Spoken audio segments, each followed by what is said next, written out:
Jesse Michels over on the American Alchemy channel just did a really fascinating interview with Robert Salas. Robert Salas was in control of nuclear missiles underground in a missile launch facility back in the 1960s when a UFO came over and one by one disarmed 10 nuclear missiles until they were all unoperational. They couldn't fire them, completely offline. His story is quite fascinating, and I'll leave the full link to the interview in the description for anyone that hasn't seen it that would like to check it out. But in this particular video, I want to talk just a little bit of a kind of a snippet towards the end of the interview in which Robert Salas details some interesting information which ties into my previous video, the video I did just a couple of days ago on Tom DeLonge. I reviewed his film called Monsters of California. I tried to pull out and extract all the information from it that I could in relation to what Tom knows about UFOs.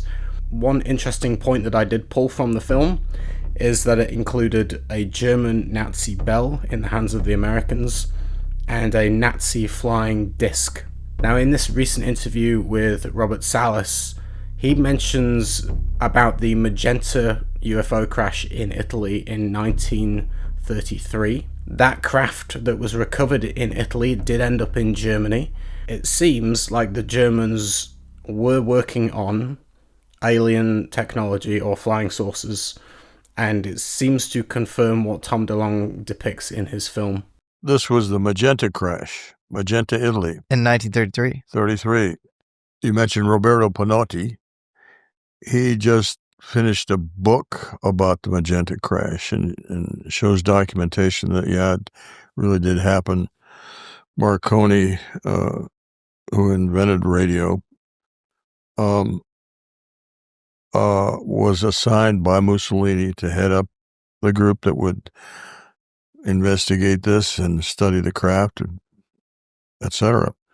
And that craft it's reasonable to see where that craft was taken to Germany, to Nazi Germany, where studies were done with that craft. In fact, Werner von Braun, who we know was later taken taken back to the U.S. after World War II under Operation Paperclip, right? And he worked on the Apollo program. He knew a lot of the astronauts. He used to have astronauts over to his house on weekends for barbecues. And in fact,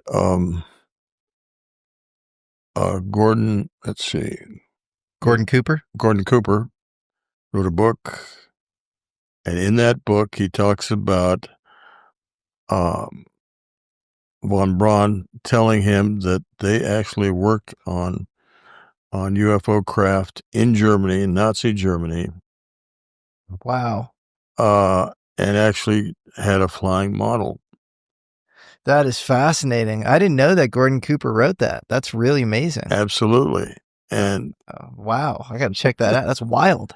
Yeah, you get a hold of his book. I forgot the name of the book, but he did write it in there. So chances are, yeah, the back engineering of UFOs goes way back.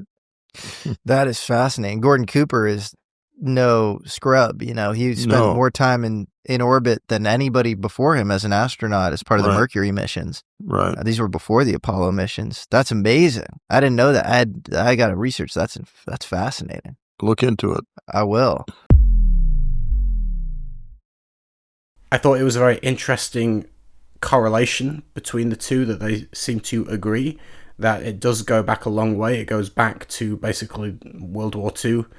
It's quite fascinating if the Germans really did have an alien craft that they were trying to work on, and Robert Salas was of the opinion that they even flown one. And so it really goes back a long way, all the way back to the 30s and 40s. After World War II, these German vehicles were recovered by the Americans and brought back to America. Today, very short video, but I just wanted to kind of compare notes, so to speak, that these two people that are in kind of different circles are saying the same thing, that they have the same opinion.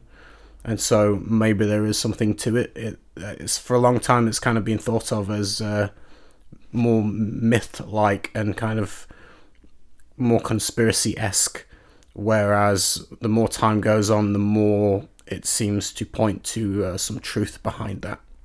I'll be doing a more in-depth video later on the Magenta Crash. I did just purchase a book on it, which I'll have a read first and then create a video for it. And I will see you soon with another one. Take care. Have a good day. Bye-bye.